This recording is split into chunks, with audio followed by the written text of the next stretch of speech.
Hi folks, Dan Bidondi for TruthRadioShow.com. We got a special guest today and we're going to talk about the Illuminati. Now, a lot of talk shows out there, if they do talk about the Illuminati, half of them, downplay it, it's an old myth thing, it's just conspiracy stuff. But the thing is, the Illuminati is a very serious thing, and also a huge part of American, French, German, all through European history and American history. But we got an author here of The Secret School of Wisdom by Josef Wages. He's joining us right now via Skype. And Joseph, how you doing, sir? Doing great, Dan. How's it going today, man? Oh, great. And I just got your book in the mail not too long ago, and I just started reading through the introduction. I apologize. I wanted to read the whole thing, but it's just been hectic in my job and, keeping up with news and all that stuff. But right here, The Secret School of Wisdom, The Authentic Rituals and Doctrines of the Illuminati. And in this book, he's got original doctrines and rituals and whatnot in German that he translates into English, so you understand the symbols and all the other stuff. But this is, we cover the Illuminati very much on the show, a lot actually. We have all kinds of people that come on, but this is a whole new perspective of the Illuminati here.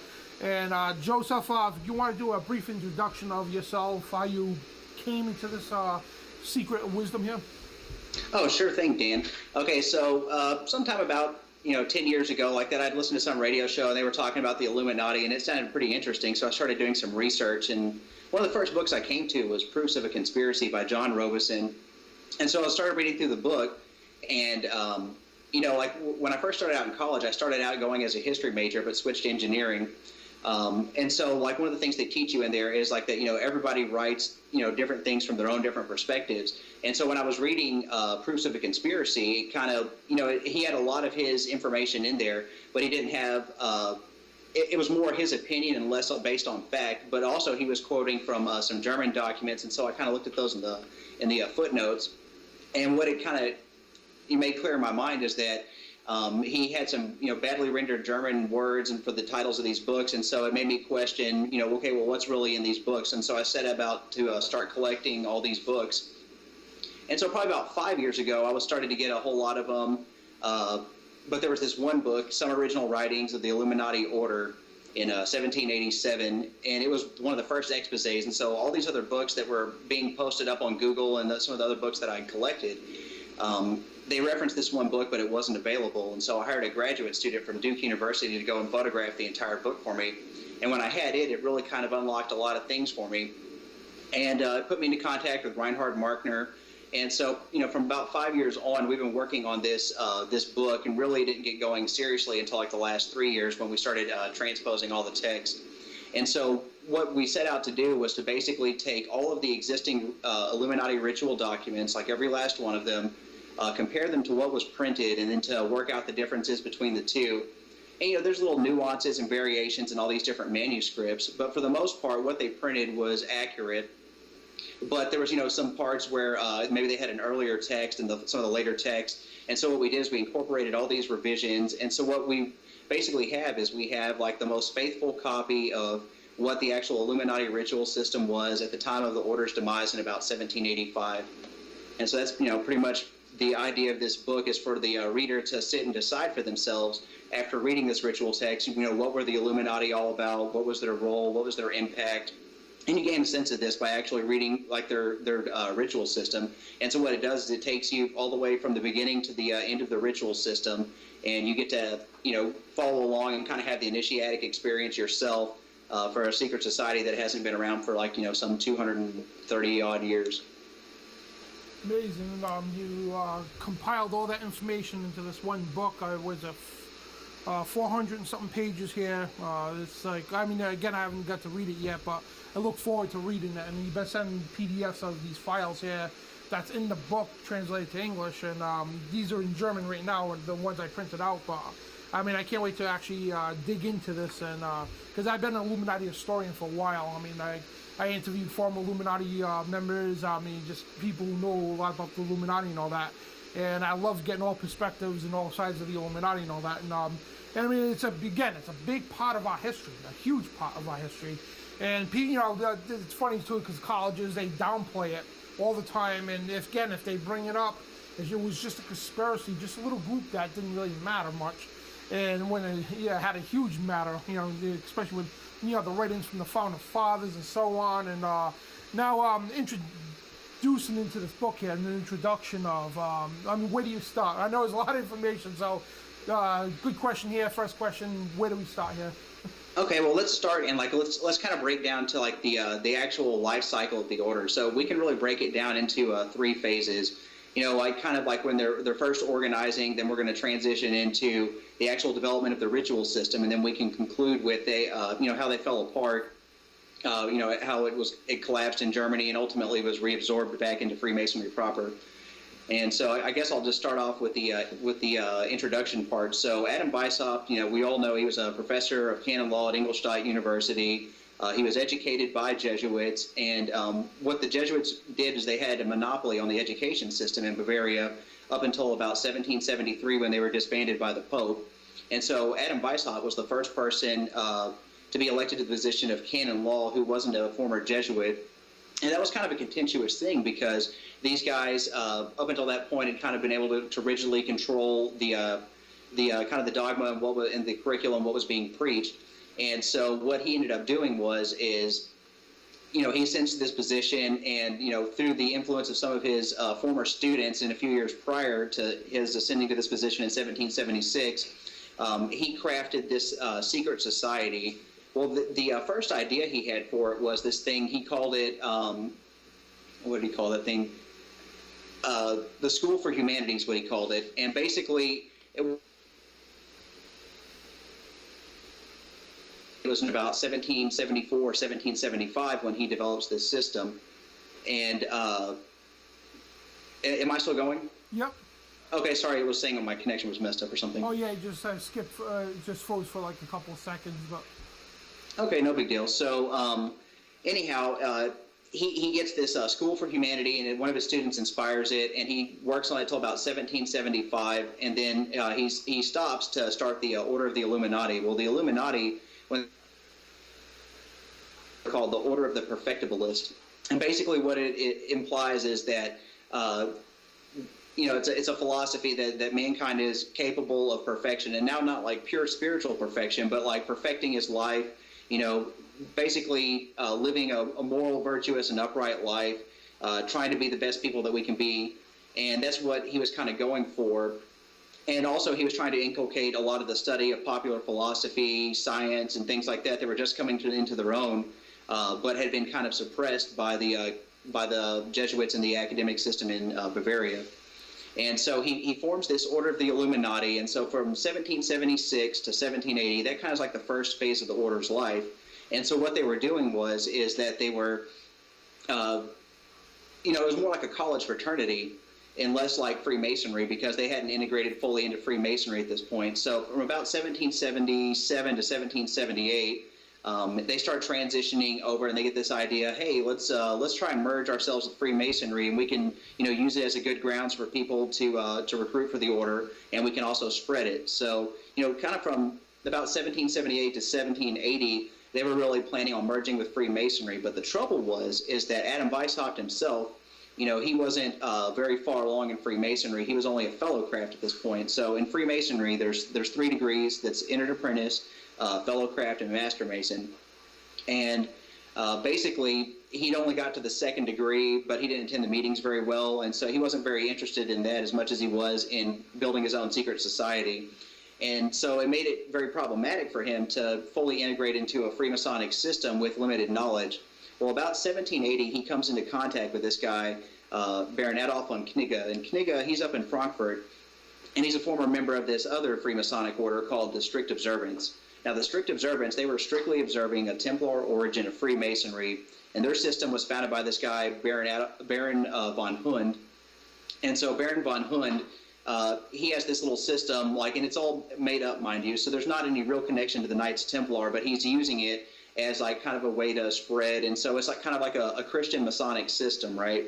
And so it's basically romanticizing a lot of the stuff that was going on during the Knights Templar like that, and they're taking that image and grafting it onto themselves, and it made it very popular in Germany.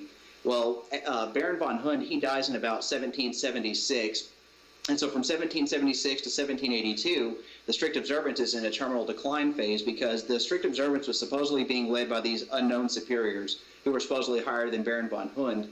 But the trouble was that people couldn't advance to this level, and so it started rising suspicion. You know, people were demitting from the order, and they had a series of these Masonic conferences to try and work out, okay, well, who are these unknown superiors? What's going on here?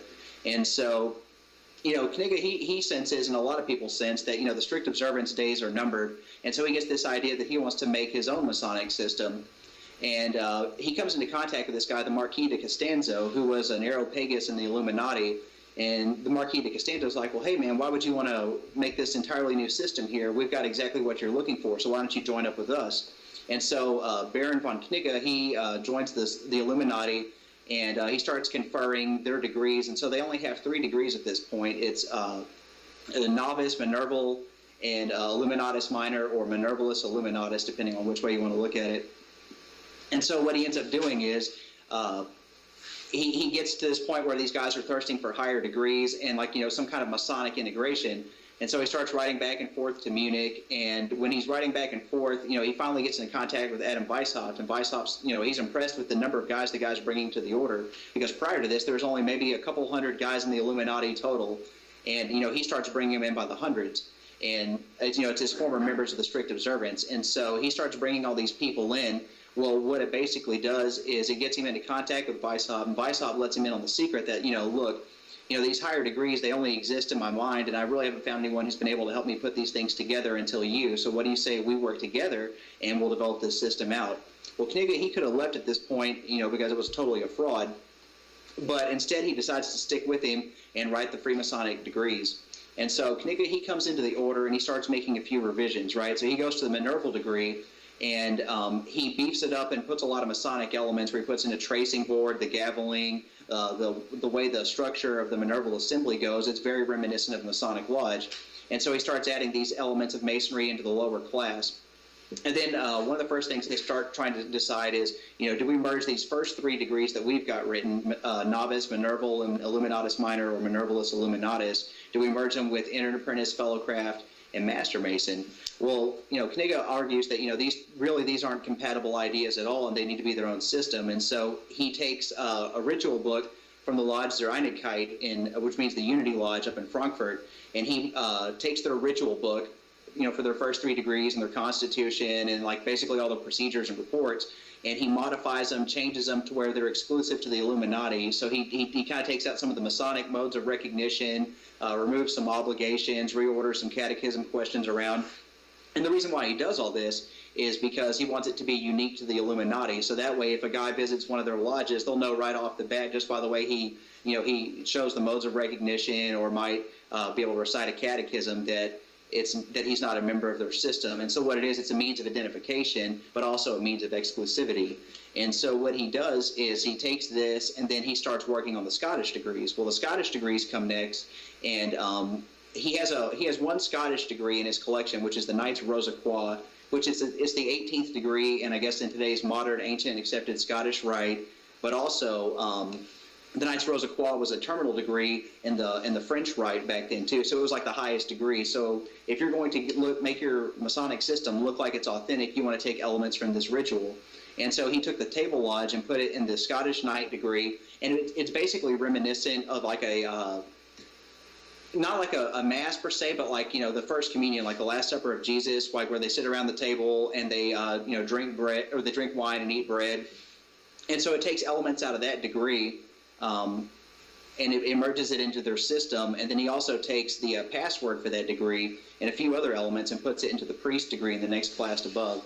And so basically he writes from 1781 to about 1782.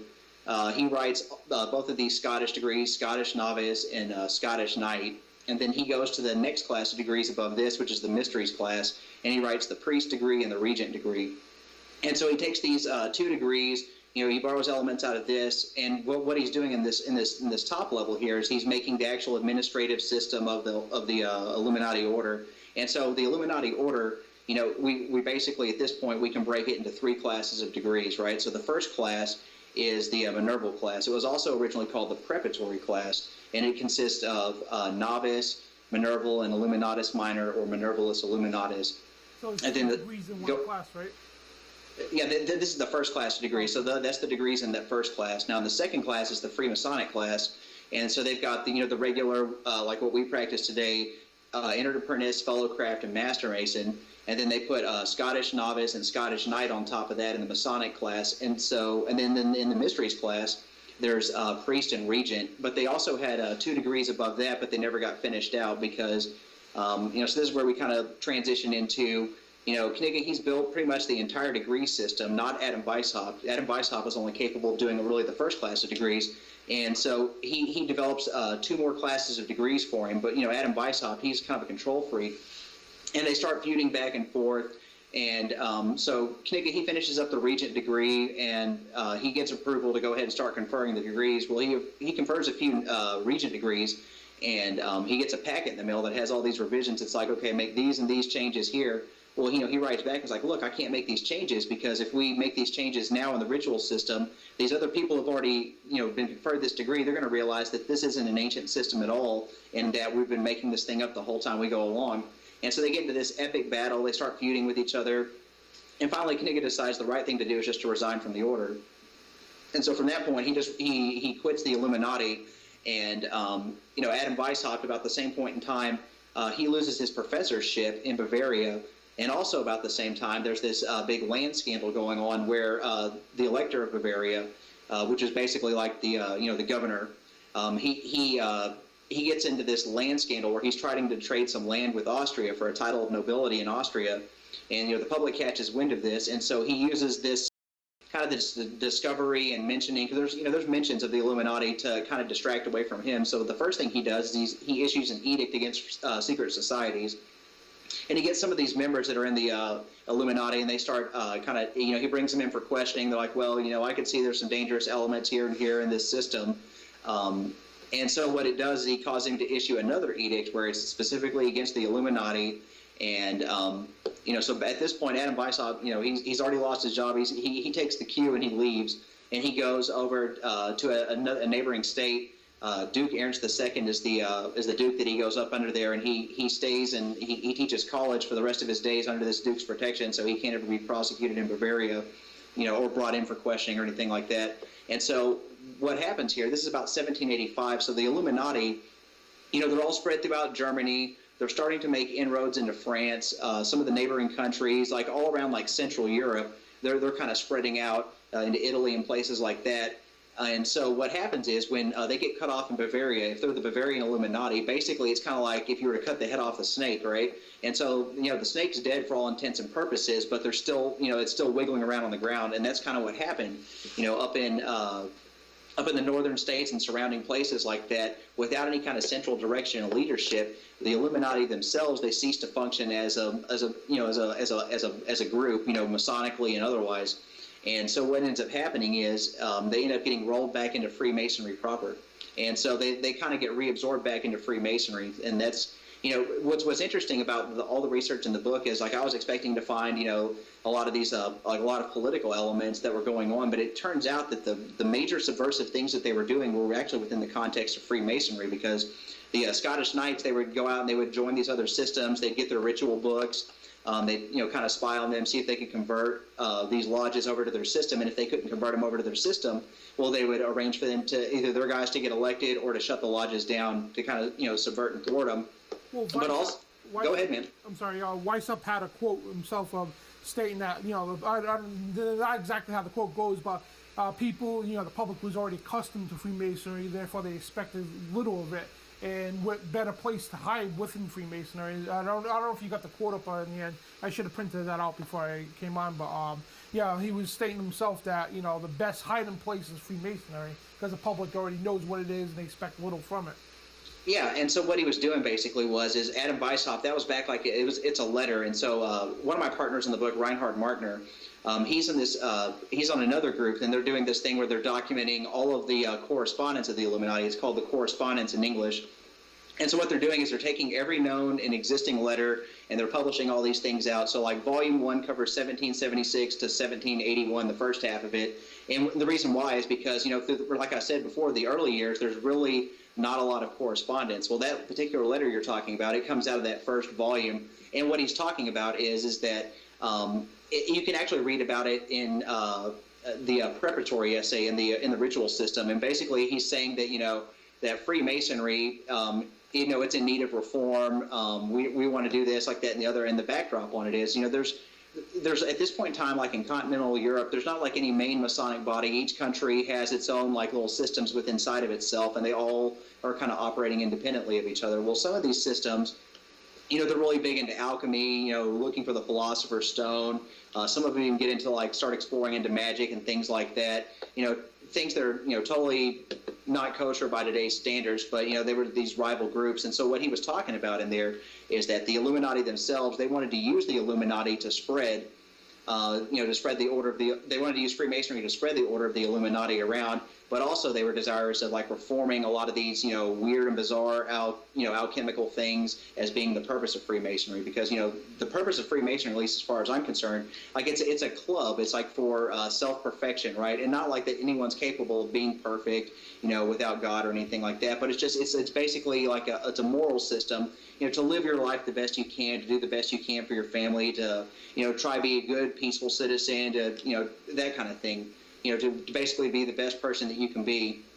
And that's what he was arguing for as well, because it was kind of a mutual and compatible goal of the Illuminati and what he saw as the actual purpose of Freemasonry. And so what he was trying to do is he was trying to reform Freemasonry proper, but also to kind of purge out all these like kind of weird and bizarre alchemical type things that were going on. And that's kind of what he was aiming for when he was talking about that back like in the early days. Yeah, amazing. I mean, again, a lot of history, and I know a lot of people are listening. They're like, wow. I mean, this is all historical evidence, folks. I mean, my friend Aaron Dykes, he used to work for InfoWars. He actually went to Germany and visited the place where the Illuminati was formed there, right in Bavaria and all that. And you just go to Europe and you see the stuff for yourself, because in America here, everything's conspiracy or tinfoil hat. Every time you breathe the word Illuminati, you get labeled a tinfoil hat, conspiracy nut job. But again, it's in history and all that.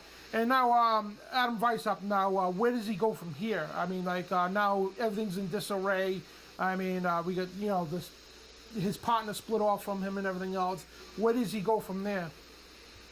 Okay, so like the system's in disarray. He loses his job. Then and with these edicts start coming out, and they're like, kind of threatening. He gets the cue and he leaves, and he goes under Duke Ernst II. And so basically, Adam Weishaupt, he gets embroiled in these little wars, right?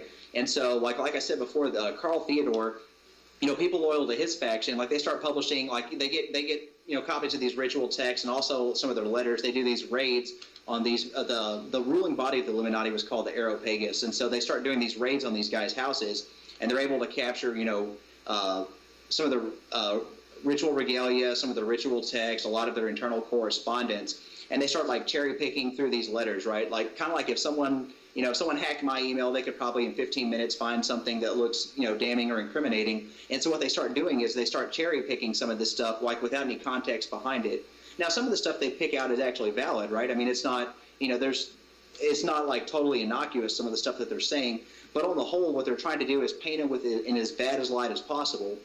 Well, people loyal to the Illuminati, they take the cues, and Adam Weishaupt kind of leads the charge, and so he starts publishing parts of the ritual, a couple degrees here, a couple degrees there, and then he also talks about like his ideas for it, right? So remember how we talked about before, like that the Illuminati, the ritual system was never finished. The top 2 degrees of Magus, which is also called Docetist, and then it's also called Philosophus or Rex, or like Philosopher King, right? And so these 2 degrees were never finished out. So Knigge, when he leaves the order, prior to Adam Weishaupt fleeing, sometime about 1783 and 1784, he decides he's going to finish the system out himself. But, he's not very good organizationally, but so he writes the lectures for these degrees.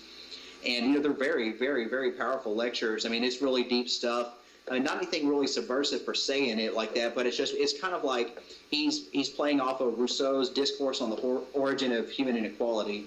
And so basically, like the idea of that piece is that man's in this exalted state, but by his needs he's subjugated, right? So like the first people is what he's arguing is that, you know, they were free because they had very few needs and they weren't very connected. But through the development of these needs and the interconnectedness of society, you know, basically people weren't able to provide for their families while providing security and things like that. And that's kind of the nature of government itself.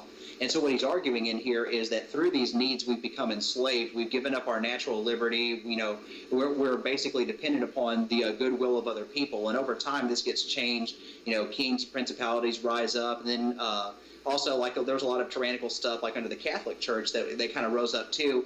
And so what he's arguing for in this piece is that through natural means that, you know, we've been subjugated by our needs, but also because of God's, you know, goodwill, basically, that he's also set inside the mechanism for our freedom, right? So that through a strict moral regimen, public education, and through these means that basically humanity can raise itself up to where it's capable of governing itself. And so back then, like, you know, all of Germany, it was ruled, like, it had these different states with different governmental systems inside of it. And so America was the first place really to successfully throw off their monarch at this point. You know, the French Revolution hadn't happened yet.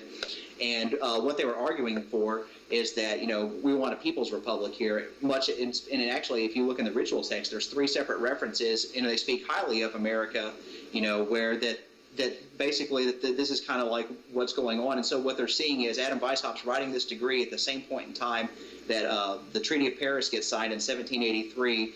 And so he references it basically like in glowing terms that basically like it's the People's Republic coming on Earth, basically. And so it kind of reinforces his worldview. And so he finishes these degrees out. Well, they were never published, or so we thought. And then when we actually got and translated these documents out, we started comparing it with everything that Adam Weishaupt had ever written. And it turns out that this one piece called On Materialism and Idealism, it's actually the top degree, the Rex degree. He puts all of it in there, and he actually finishes the degree in this book. And he basically expounds and finishes out his ideas that never were actually finished. And then there was another book, but it escapes me, where he took that second degree, the Magus or Docetus degree, and he kind of fleshes that one out too, but only parts of it. And so that was what was kind of interesting, you know, is that, you know, this whole time we thought that, you know, these 2 degrees were missing, you know, and like the study of the Illuminati in Germany like that, it's an actual academic, you know, it's an academic study, it's an academic endeavor. Because if you look at it really, the history of Freemasonry is the history of like Western, you know, democracies.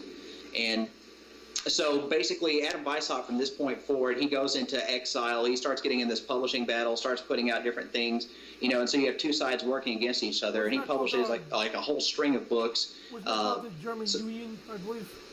Yeah, okay, so the German Union, that's something a little bit different. So there's this, yeah, okay, so there's this guy who was a member of the Illuminati, and his name was Karl Friedrich Barth, and he was, you know, he was kind of a totally immoral person, but what he wanted to do was he wanted to take what the Illuminati were doing and kind of continue it on, and so he wanted to continue it through these reading societies. Well, he starts going around, and if you read it's the Union of 22 is what they call it, or the German Union, like is the German title for it, and it's actually, you can find it on Google Books if you wanted to look at it. So what it is, it's like a self-correspondence course is what he's doing, and so it's got like these different reading assignments, but also like this like kind of a degree system without really being strictly by degrees, because it's more like a reading society, right? And so what he's doing is he puts these pieces out there, and he starts saying, okay, well, here's our membership list. Well, the thing was, the guy was like, he's just writing people's names on there, and these guys were like, hey, what are you doing here, man? I'm not a member of this. What's going on? And it was kind of funny because, you know, it was much ado about nothing. So he's trying to continue on like the German Union. But, you know, while he was connected, he wasn't a very high-ranking member. He was only an Illuminatus minor. And so he's basically trying to do what they were doing there and continue it on, but to no avail. And I forget the exact nature of the scandal, but he ends up actually going to jail later on, not for this, but for some petty crime that he committed like that. And, you know, we never hear from this guy again for the most part. Amazing. Now, back to Adam Weishaupt, I'm sorry. Who was he? I mean, who was he as a person? I mean, who was he philosophically? I mean, did he have a philosophical belief? Was he involved in the occult? I mean, a little bit background on Adam Weishaupt, this way to explain to the people, you know, again, the founder of the Illuminati, and, you know, just a little background of who this guy was. Yeah, sure. So Adam Weishaupt, like I said before, he was born in 1748, and when he starts the Illuminati, he's 10 years older than the people that he starts it with, and it's like his pupils, right? So he's kind of like in a fathering type role, like kind of a mentoring type role to these kids. And so Adam Weishaupt, both of his parents die when he's very young, and he's raised by his godfather, the Baron von Ickstadt. And so basically, this guy, he's also at the University of Ingolstadt, and so naturally Adam Weishaupt goes to the same place. But, with him being a college professor, he's quite busy. And so Adam Weishaupt, he kind of turns inward, right? So he starts reading all of these books. Well, his uncle, the Baron, was this, he was a book censor, right? Like, so basically he had access to all the books that the Catholic Church was banning, like a lot of Rousseau, Helvetius, Voltaire, people like this that are, by today's standards are pretty milquetoast, but according to the educational system in Bavaria at the point, it was, they were kind of into like humanism and things like that. So like Adam Weishaupt, like philosophically like that, like in his early days, right? So his, both of his parents die and he's raised by his godfather. He turns to this philosophy. Well, like the philosophy at the time was kind of had a materialist bent to it, right? And so he gets into that kind of stuff. But what we see like in the actual ritual system is, Adam Weishaupt's wife, Afra, she dies. And, she says, while she's like slowly dying, she basically says, marry my sister here like that. She'll raise the kids. And, she's already familiar. And so they kind of go forward that plan. So what we see like in the Doctrines degree, it's Adam Weishaupt. He's rationalizing death, right? So he's not like into any of the mystical or occult type things. He's actually quite a rationalist, right? Like he believes, like when we say materialism, we mean like, the nature of reality is the five senses, right? Like it's, it's how we perceive the world. Yeah. And so that's what he's saying in this Doctrines degree. It's basically marks a transition from materialism to idealism, like which is his philosophical system, right? And like in idealism, like they basically argue that like, knowledge of the afterlife, it's basically, just as we perceive it through our five senses, there's little that we can say about it, but there most definitely is an afterlife. There most definitely is a God.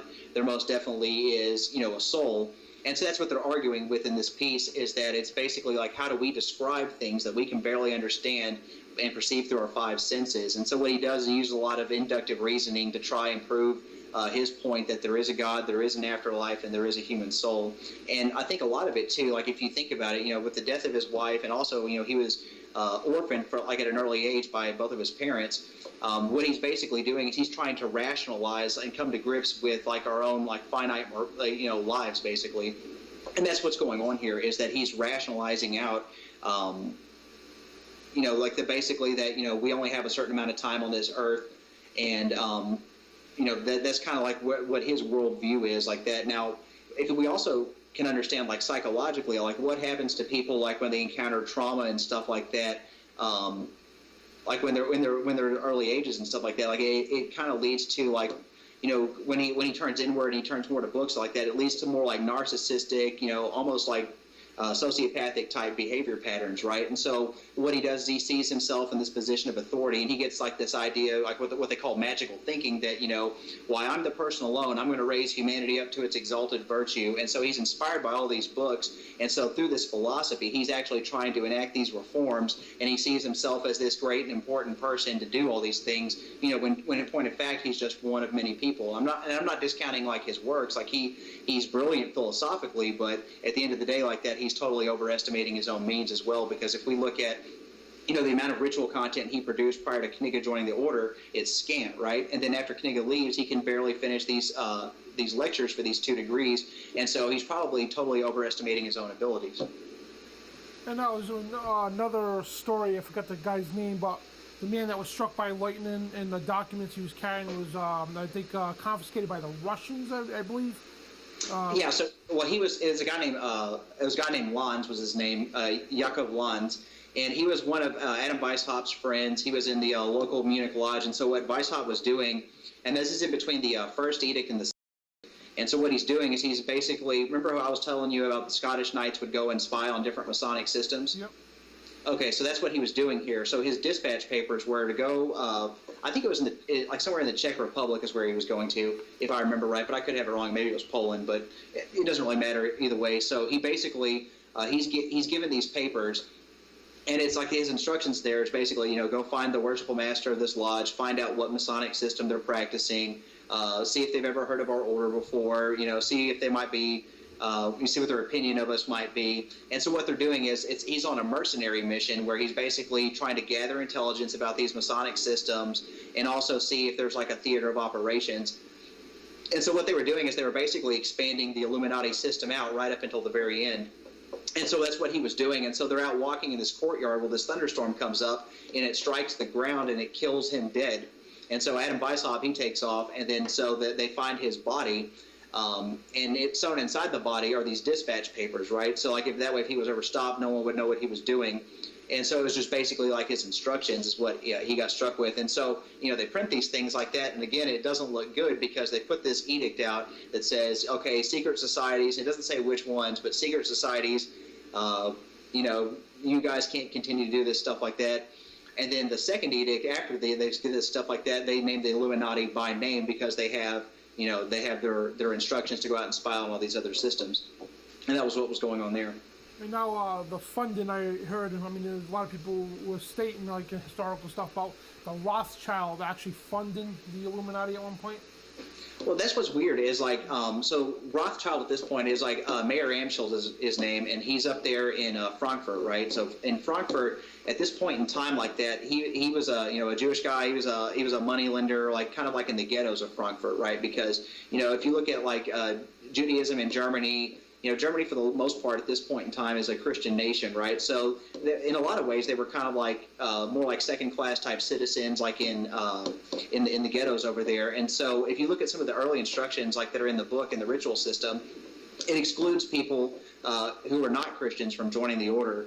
And so what they were doing is I don't think that not at least to my knowledge, anything that I've found, I don't think there's not any connection to Rothschild in there. And I think the Rothschild stuff, like it comes later, like because he really doesn't even come into his own until the Battle of Waterloo, like in was it 1819 or no, what was it? 1812, 1814, something like that, like in the early 19th century. So this is like 20, almost 30 years after the Illuminati go away, basically. And so that one's not really founded on much of anything. Yeah, because a lot of people. I research from everybody's point of view and everything, and there's a lot of talk about the Rothschild even continuing on today. Do secret societies and everything else, and the occult and all that. And it's just like there's so much information out there. It really is. Like people involved in the occult, like blue whistles. We had people on the show that were former Illuminati and all that. And there's so much involved, and that's what the thing is. I think that's what scares a lot of people, to tell you the truth. And they, just pass it off as a conspiracy or whatnot because there's so much involved with this. And there's there's disinformation and there's actual facts, whatever. But the thing is, there's so much involved, so much history, and just so much in general involved that people just don't even want to touch it. Especially today's society. We live in a dumbed-down society, especially here in the United States. Everything's supposed to be simple about, basketball, football, American Idol. If it's not about that, it doesn't matter. If it's not about Justin Bieber or Britney Spears or what have you, it doesn't matter. You know what I mean? And that's why our society's twisted today. But what are your thoughts on that? You believe that there's secret societies still plotting sinister stuff today? Well, there's always going to be, like, it's kind of like when we talk about that, like any kind of institution created by man, like can be used for good or it can be used for bad. And in a lot of ways, it's kind of like a tool, right? And so, like, a lot of people, they're reticent and they get turned away by, by secrecy, right? So, because secrecy, it can, like, it's a tool. It can be used for good or it can be used for bad, right? Like, well, secrecy, like within the nature of, like, Freemasonry and a lot of these secret societies, like, it actually serves a purpose, right? So it's kind of like if, let's say, the board of directors for J.P. Morgan Chase, they meet, they keep meeting minutes. There's officers, different financial officers, CEOs and whatnot. And so they meet behind closed doors, talk candidly and openly about things. And so that's one aspect of secrecy. But within a secret society, secrecy actually serves a different role. And it's actually in the book, too. Like Adam Weishaupt talks about is basically if we can communicate all of these secrets in one setting like that, we do so. But the trouble about doing that is that nobody would take it or people would take it for granted, basically. And so, what the nature of secrecy itself is it actually gives value to these teachings, right? So, one of the teachings that's in the book like that is basically the golden rule as we observe it in the Bible. It's to do unto others as you would have them do unto you, right? Sounds simple and profound, but at the end of the day, like that, it gets overlooked by people. Oh, it does, and and there's people that stating that. Do what? I'm sorry, you froze up for a minute. Was you saying something else? Oh yeah. So basically, like with the golden rule, do to others as you would have them do unto you.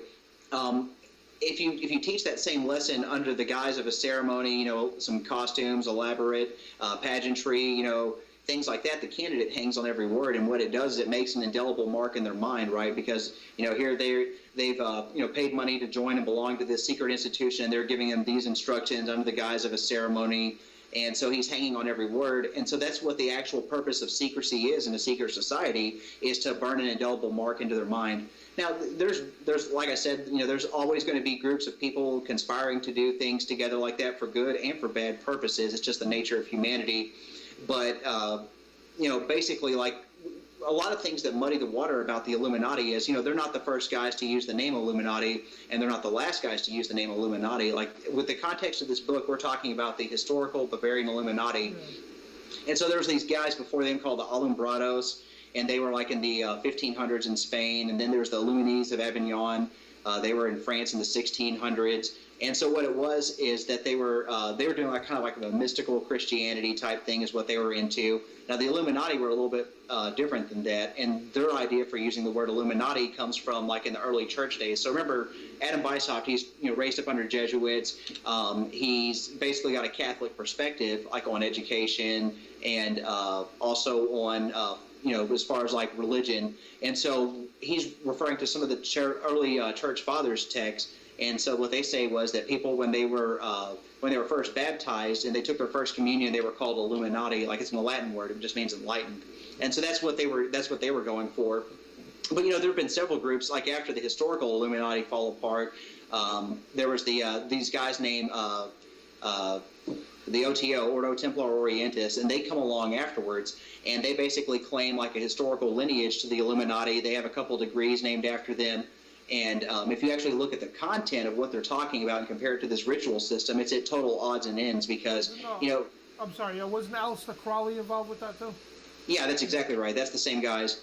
So the guys that started, there's this guy named Leopold Engel and Theodore Royce. And so like in the 19th century, they're like in the 1880s or so, they're studying the Illuminati's papers in Munich, and they're getting all these ideas about this secret society. And so what they're copying is the structure of the Illuminati, but they're not taking the content out of it like that because they're into more like mystical and kind of like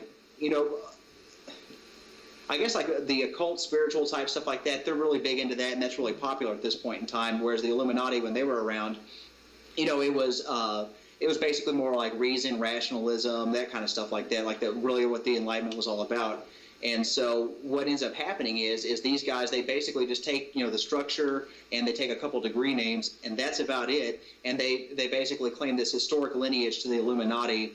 And, ultimately their little thing, they call it the New Illuminati, and ultimately it fails. And they're trying to integrate it within Freemasonry, and it fails. And then so Royce and Engel, they later go on to found Ordo Templar Orientis. And then Royce and Engel have a big falling out. Engel demits, and so Royce goes on, and then Aleister Crowley comes in later on to this kind of system. And so that's the backdrop, is like he's basically taking this system that was kind of taking some of the governmental structure of the Illuminati, but none of the content or none of the ideology, and applying their own thing to it and going forward. Now, a little back in time again, you mentioned the Jesuits, the 1500s and all that. Now, a lot of people think St. Ignatius Loyola, he was the first Jesuit Catholic priest, and he proposed to the Pope at the time a society called the Order of the Illuminati, and I guess they called them the Society of Jesus, the Jesuits. I mean, is there some kind of a connection, especially Adam Weishaupt there? I can't pronounce his last name, right? Adam Weishaupt being a Jesuit himself. Yeah, so Adam Weishaupt, he's educated under Jesuits, right? So, but the thing is, he's ideologically opposed to the things that are doing. And what I'm getting at is, like, instead of reading like things like on popular philosophy, right? Like the educational system as proposed by the Jesuits would be, okay, we're going to replace this, and we're going to, instead of studying maybe like Homer or something like that, we're going to study works of the early church fathers and things like that. So what they're doing is they're substituting curriculum to basically have like a more pro-Catholic bent to it. Well, this is in total opposition to what Adam Weishaupt's all about. He's against all this kind of like the relics and stuff of the Catholic Church, pomp and pageantry. And so, like, on the one hand, like that, we can thank the Catholic Church that we survived, like, all the stuff like that through, basically when they were fighting with, with the Muslims back in like the, 12 and 1300s. But on the other hand, like that, they definitely did add in a lot of pomp and pageantry, and that's what he's against. He's not against Christianity per se. He's against all the inventions of the Catholic Church. And while he's not strictly a Protestant himself, he's more like a rationalist, right? Like he understands the Bible, he studies the Bible, that's what he went to school for. But on the other hand, like that, he also sees that a lot of the things, because he can read Latin, and everyone who was educated back then could read Latin, Greek, and things like that, and he could read a lot of the early church texts. It became readily apparent to him that the things that they were reinforcing and teaching don't square with actually what was the first practices of the actual Christian church. And so that's where the contention is. So he's educated by them, but he copies their system. So like the system of the Jesuits, right? Like they would like through the confessions, right? Like they were able to gather information and intelligence on different systems, right? So like people would come in to confess, but also the members of the Jesuit order, they would have their confessions and also fill out the reports and stuff like that. And so Adam Weishaupt copies that system, and he calls it Quibus Licet. And so basically, like the confessions for the Illuminati, and they were every member, like it didn't matter how low or how high you were, had to turn in one of these things called Quibus Licet, and they would write that on the cover, and then they would basically say, because there's always someone above, like in a pyramid scheme, right? There's always someone above you. So how's my superior treating me? How is, this? What have I done this month? How much money may I have given to the order? What books am I studying? What things am I doing for the order? It's just basically like an intelligence report, basically. And you write what you've done for the last month, and you have to turn it in. If you don't turn it in, you have to pay a fine, and you still have to turn it in. So you might as well just turn it in. Otherwise, you're going to keep paying fines until you quit the order. And so people could quit anytime they wanted to. And the reason I say all that is because he's basically, Adam Weishaupt copies the Jesuits' system of governance and their organizational things as far as actually running a society. So he's influenced by that. But you can't strictly call him a Jesuit either, because ideologically he's the opposite of these guys. And he was actually at war with them because, like in his early days, they were fighting him. It took him, like, for instance, like when he first gets his position of canon law, it takes him quite a while to even get paid, a couple months before he even gets his first paycheck, because they're basically trying to run him out of town. It's like, oh, okay, we can make this interesting. So they hold his paycheck for a little bit, but, he persists, and that's, kind of where they're at. Yeah, amazing. You get a lot of content, and I suggest people get this book. And before we go on more with the interview, you want to tell the viewers out there where they can buy this book from? Oh, sure thing. So there's several places you can get it. I guess mainly people in the U.S. will probably be listening to this. So if you want to go to Amazon.com, you can get it. You can get it from McCoy's Publishing. They're distributing for us here in the States. If you'd like a personalized author copy, you can go to my website. It's called IlluminatiRegalia.com, and you can get author copies. And also, I've reproduced all the regalia for the order, so that way people can have, they can see examples, and if they want to own some collector's items. It's only going to make them for just a short little period of time, but I thought it'd be kind of a neat little thing to show exactly what the regalia looked like for this secret society. And so what I did was, there's one piece, like if you look on the cover of the book, I think it's right here.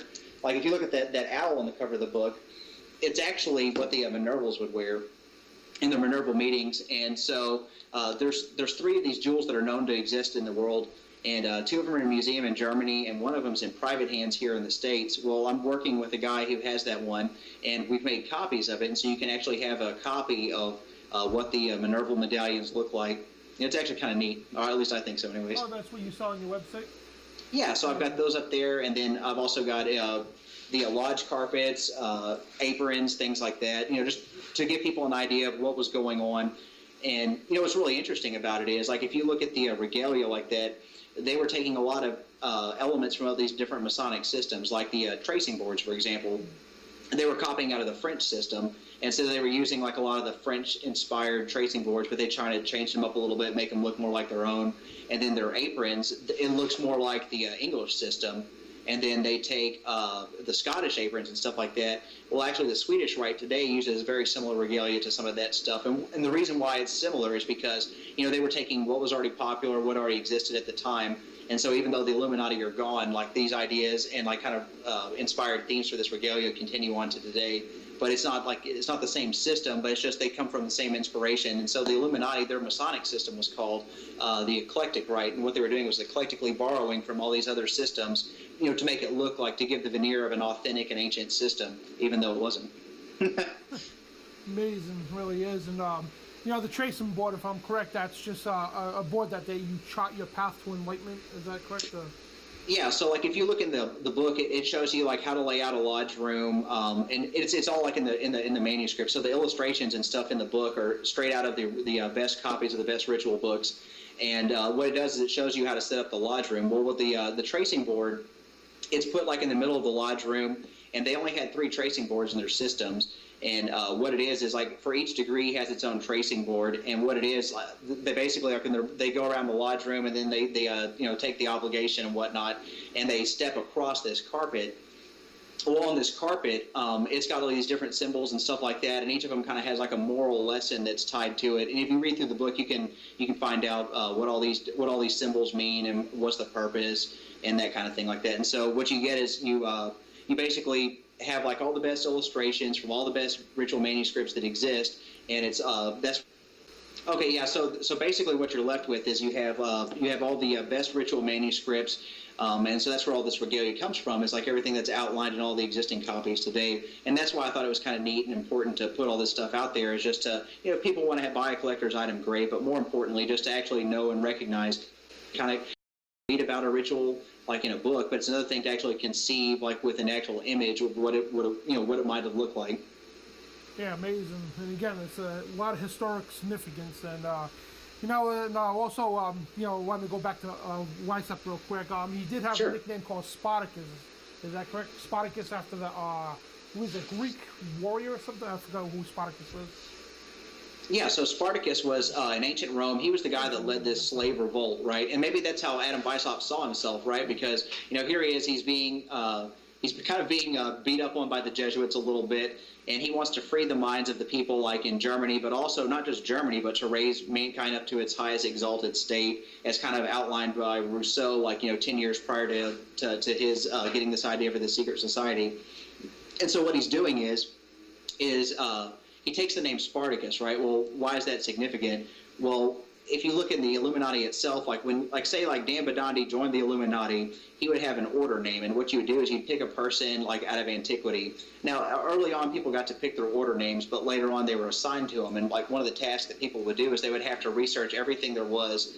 Like if your order name was Zeno, you would have to look up Zeno of Citium. You'd write down everything about the guy, everything you could find on him, and what you would get is like you kind of keep this person's information like that, and like just basically it was like an exercise in history, but also it was a means of like say I write you a letter, they won't know who the letter's to or who the letter's from, and then they start encoding inside the letters. They use the Zoroastrian years, the Persian months, and then they have all these different ciphers where like and the things they would encode in cipher would be like a person's name, a place, something specific, a place or an activity or something like that. They would write it in cipher, so that way, like say, I get struck dead by lightning like this guy, right? Well, it's all written in cipher. Well, this one wasn't written in cipher; it was all in plain text. But the idea is that, like, say someone comes across a letter, they won't know who it's to, who it's from, when it was written, anything specific inside the letter. They'll just have like the general outline of a text, so there's no context, and it's kind of like a means of like encryption. All right, awesome. And getting back to these documents you got in here, these. You sent me a PDF file of the original ones before you translated to English. I mean, how did you obtain all this information? Like, this is like great stuff here, and for you to obtain that, the original copies or copies of the originals. It must have took you years to obtain all this.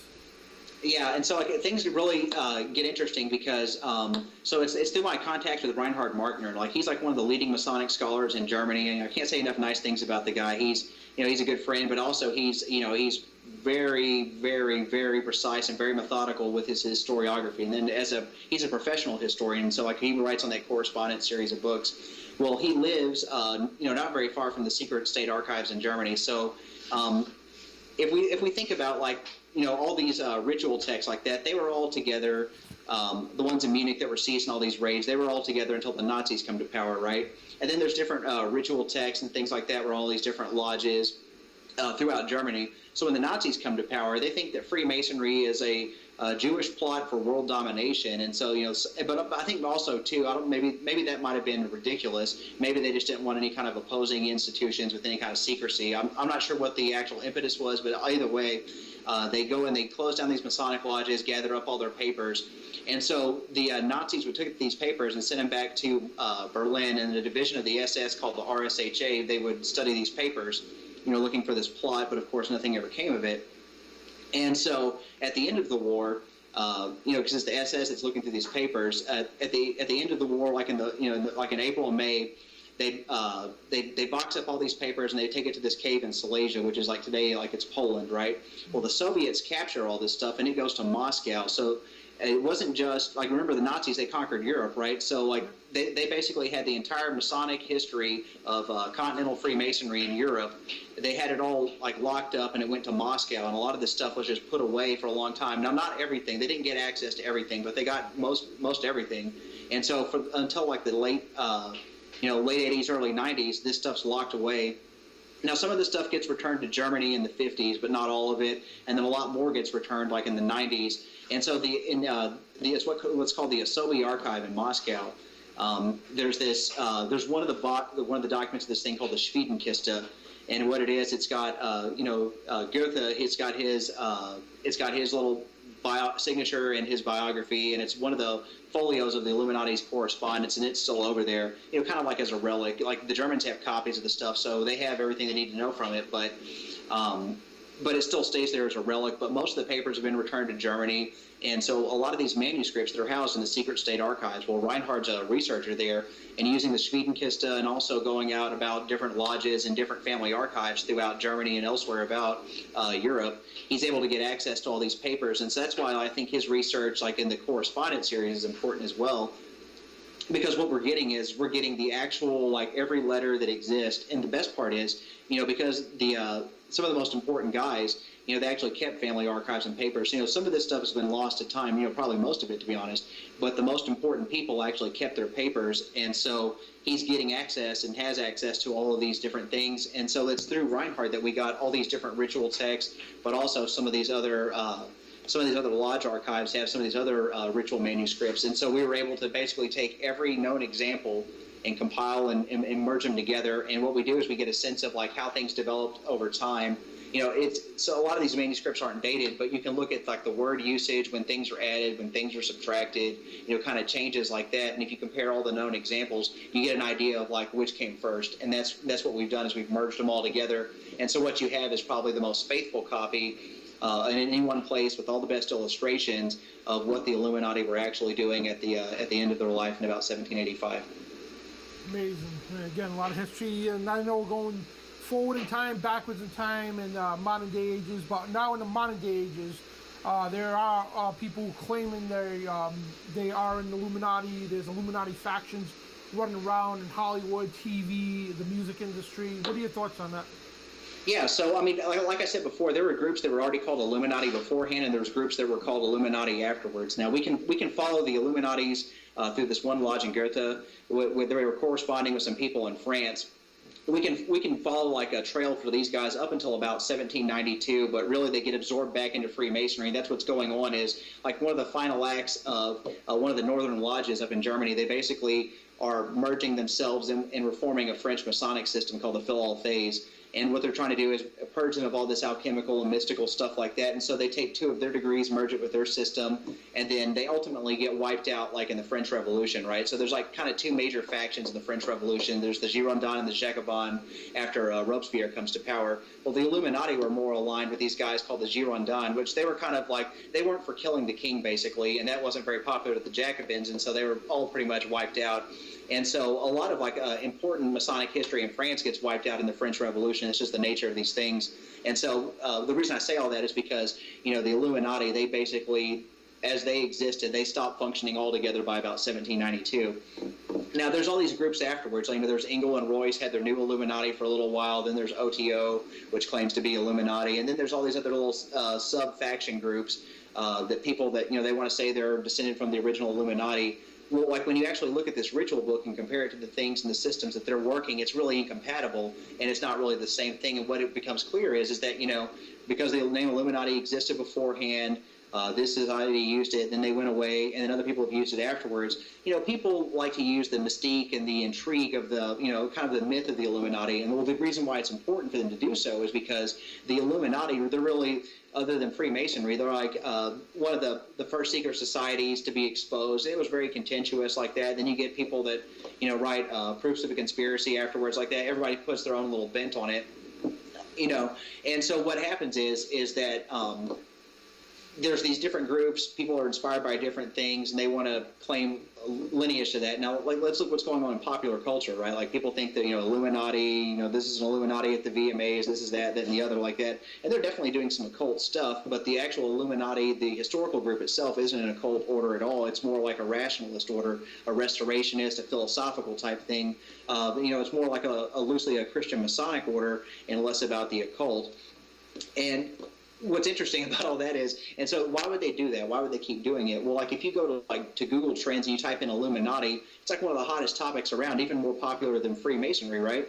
And so the reason why they do it, it's like dynamite advertising, right? Because if you can connect your name, you can get people saying, oh, that's an Illuminati ritual, or that's an occult, this, that, and the other, or they're worshiping the devil, that. And granted, those are some really bizarre-looking things, and it's on purpose, and it's to get you talking about it. So what we're talking about probably with respect to those guys is a devastatingly effective advertising propaganda campaign. At least that's just my opinion of it. Yeah, because, you're seeing it in the Super Bowl halftime shows, Yeah. Blatantly now. Before, it was like they, slid things here and there. Now the Super Bowl halftime shows, blatantly right in your face. The Olympic opening and closing ceremonies now, and the last two Olympics especially, and just major sporting events, music events. It's just blatantly in our faces now. And they are, even if they're real Illuminati or not, they're pushing a huge satanic agenda.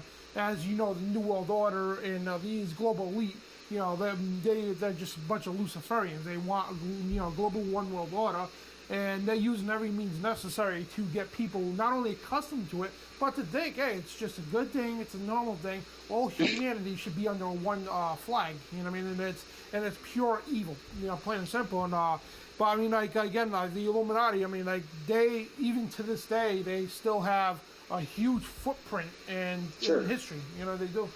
Oh, totally. That's really what I hope. Maybe this book gets people, and it kind of opens up a field of academic discourse and study within our society, right? Because we can actually place them in time. But also, if people would like the Germans are doing too, and study the roots of a Freemasonry and its impact on Western democracies, right? Like, it's actually very significant.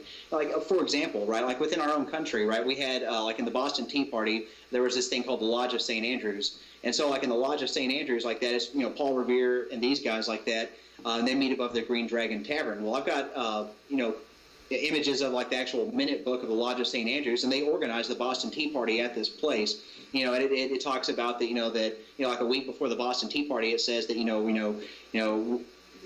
Lodge of St. Andrews held at Mason's Hall, and basically that Lodge was adjourned on account of the few brethren. It said the consignment of tea took up the brethren's time, and this is a week prior to. And then the actual day of, they open Lodge, and then they close Lodge because there's nobody there, because they're all off, throwing the tea into the harbor. And so, if we look at not only that, but within the structure of Freemasonry itself, like that, if you study some of the structural aspects of it, and as it applies to our modern judicial system, our form of representative democracy, also people being able to speak their minds and stuff like that, it actually has quite a significant thing. And it's kind of interesting because there's many of the founding fathers were Freemasons, and so I think it has its place, a legitimate place for people to study, and to speculate, what possibly could these effects be on Western democracy, good or bad. It can go either way. Exactly, because he even had George Washington and his Reverend writing letters back and forth, and I guess Washington was even warning the American lodges here about the nefarious Illuminati and all that. And then you had the president of Harvard in the 1800s talking about them. John Quincy Adams, they believe he was the sixth president of the United States, I'm not sure. He was talking about them and the secret societies, and he was like strictly against all secret societies in general. But again, I mean, this is all historical stuff. And the thing is, why doesn't our schools touch this? Why doesn't the public schools touch us here in America? Well, that's what's interesting. Is like when you say you read through our book, right?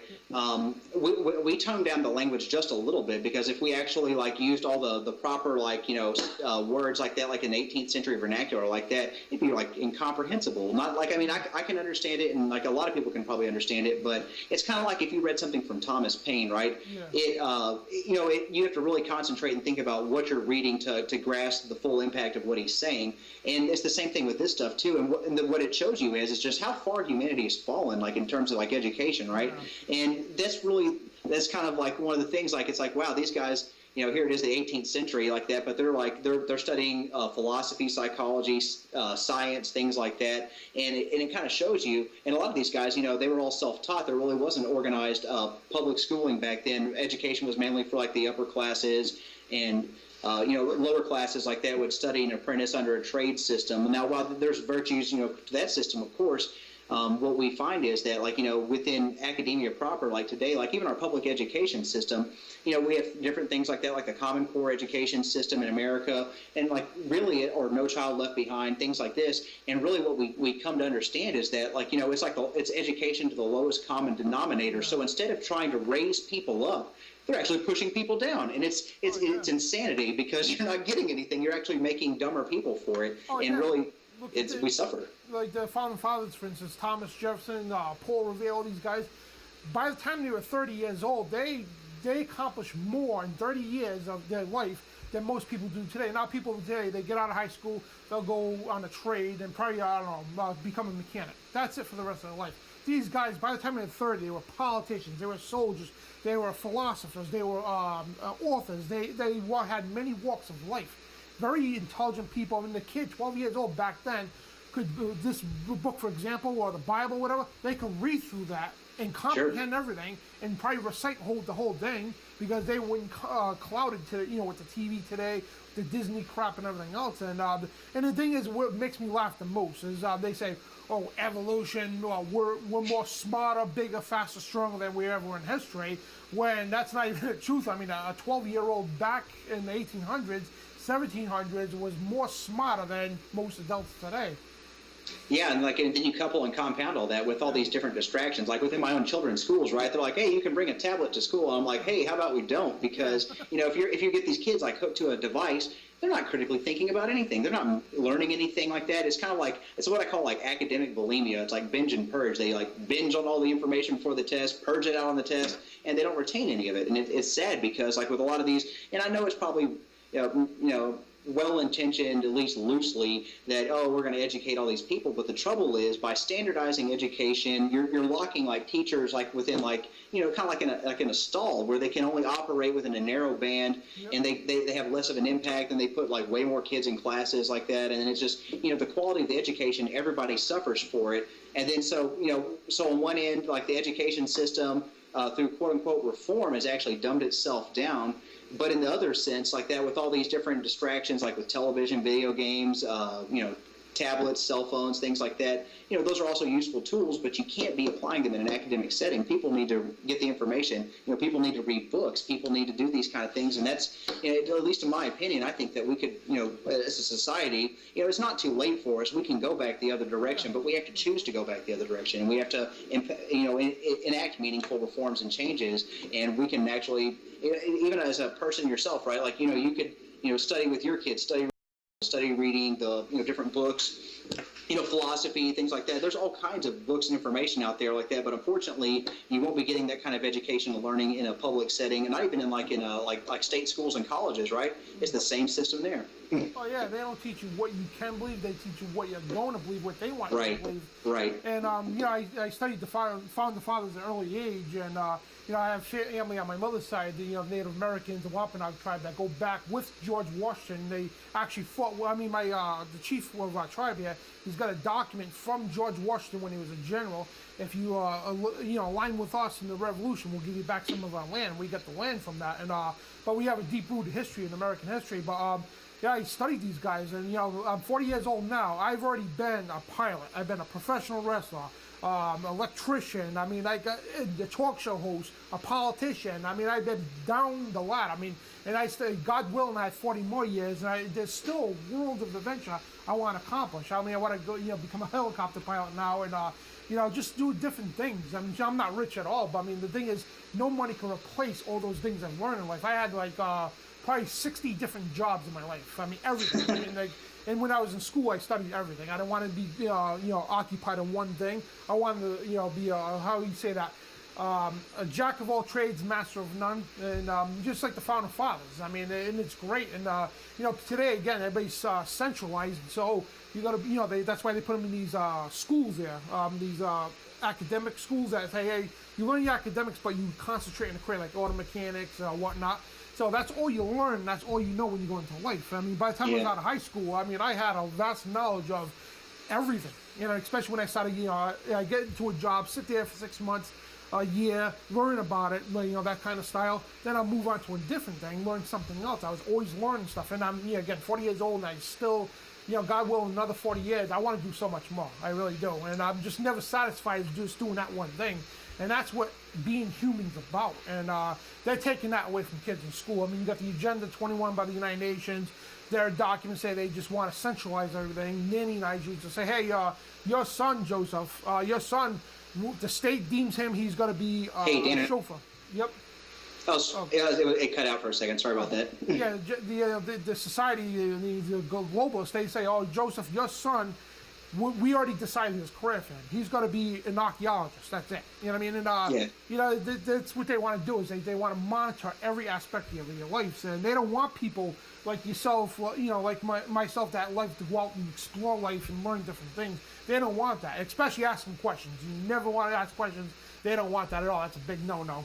I just seen in the Boston Bible when they asked those questions. You know what I mean? And I was looked up, frowned upon because I was asking real questions. But anyway, is there any more you want to disclose in this book here?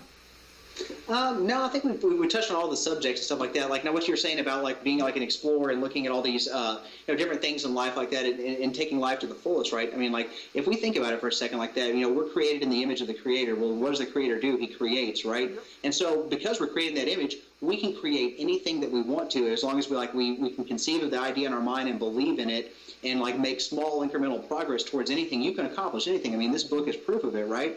I mean, I started off with just like hearing about him on a radio show to going out and collecting all the information I could to making the right friends and then getting access to the actual primary sources and then spending the last 5 years translating all this stuff and putting it into English. And so what I'm saying is, if people out there will listen and will think about this for a second, you can do anything you want to do. You can be any person that you want to be. All you have to do is believe in yourself, have an idea, conceive it in your mind, believe it with all your heart, and just like the Creator, you can create your own destiny. I mean, and if you want to be, say you want to learn more about like finance or something like that, go read books on finance. You want to learn more about government, read books on government, but always constantly be striving towards some kind of goal, and you can do anything you want in your life. And I think that really just sums up probably both of our lives, right? Absolutely. And, I know you don't want to give too much away because you want people to actually go out and buy the book. And again, folks, and where could you buy this book again? I'm sorry. Yeah, so you can get it on Amazon.com. You can get it on at McCoy's.com. That's our U.S. distributor. You can get signed copies of the book by me and some regalia at IlluminatiRegalia.com. And then, there's all kinds of different interviews and articles and things like that are out there. And, later this year, we're actually going to film a documentary for this stuff and go to the secret state archives, places in Europe like that, and kind of, if it's one thing to have the book, but it's another thing to actually see the things and connect with the things, or at least like when I do history, that's how I like to connect with stuff, is to actually like touch it and like have it in your hands because it becomes real at that point. Yeah. I mean, we're doing some local history stuff right now. We're working on a huge film. I mean, this goes into biblical stuff as well, along connecting with secret society. I mean, a lot of stuff. I don't want to give it away, but yeah, you're right. When you're there, you got it in your hands or in sight. Yeah, I mean, live in person. it brings a whole new perspective. I mean, it's incredible. I mean, like the movie National Treasure. I mean, like how they just went out and did these adventure things. Like that's what life's about, is going on adventures and discovering new things. I mean, like the Goonies. That's the movies I grew up on. Indiana Jones. You know, all these movies like that gives you that sense of adventure to get out there. Don't sit on just computer all day. Get out there in life and go explore, go hiking. I mean, there's especially where everybody lives. There's local history that you could discover, new things that other people hasn't discovered yet. I mean, there's just so much stuff. But I want to thank you for your time, Joseph, and we're gonna have you back on again. And we're definitely gonna help promote your book, whatever. And I can't wait to read the rest of this. Oh yeah, thanks, Dan. Yeah, any questions you got or anything like that, or you want to come back, you want some clarifications on stuff, absolutely, man, anytime. Sure, thank you, and God bless you, brother. And God bless you too, Dan. We'll talk to you soon. Yep. And that was Josef Wages, The Secret School of Wisdom, the Authentic Rituals and Doctrines of the Illuminati. And I want to thank everybody for joining on Truth Radio. And I know there's a lot of people out there about the Illuminati. Don't be afraid to look into it. It's historical doctrines. It's all in history. But anyway, we don't have much time to even get into that. We already talked about that. But again, I encourage people, and there's more books out there on the Illuminati. We promote like Cisco Wheeler's book, Behold the White Horse, all Doc Marquise's books, all Bill Schnoblin's books, Mark Dice's books, Tex Mars's books. I mean, there's tons of information out there. And folks, so we're out of time, so I want to thank everybody and thank Josef Wages for joining us, the author of The Secret School of Wisdom, the Authentic Rituals and Doctrines of the Illuminati. And we're going to put it right on screen where you can get the book as well and on the website. And this is Dan Bidondi for TruthRadioShow.com. God bless.